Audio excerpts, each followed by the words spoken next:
ल साथीहरू यो भीमसेनको तरबार सायद यो होइन उहाँ चाहिँ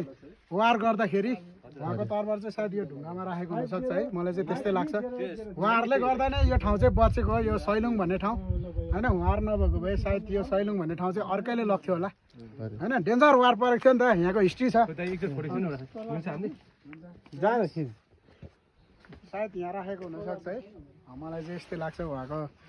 चाहिँ यहाँ ढुङ्गामा राखेको हुनसक्छ जस्तो लाग्छ है यो ठाउँमा एकदम हिस्ट्री खत्रै छ होइन तरबार छ यहाँभित्र सायद मलाई चाहिँ यहीँ छ जस्तो लाग्छ होइन उहाँको अब भीमसेनको तरबार भनेपछि यहीँभित्र होला भीमसेन छोड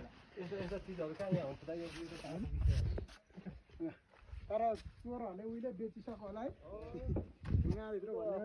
भनेको चाहिँ एकदमै राम्रो छ यो ठाउँहरू यस्तो राम्रो छ कि यहाँ चाहिँ सबैजना घुम्न आउनुहोस् होइन मौसमहरू छिनछिनमा परिवर्तन भइराख्ने एकछिनमै घाम लाग्ने एकछिनमै पानी पर्ने एकछिनमै हुस्सु लाग्ने होइन यस्तो राम्रो ठाउँ छ त्यही भएर सबैको पहिला होइन हिस्ट्री सुन्दाखेरि गिद्धे नजर त पक्कै लागेको थियो होला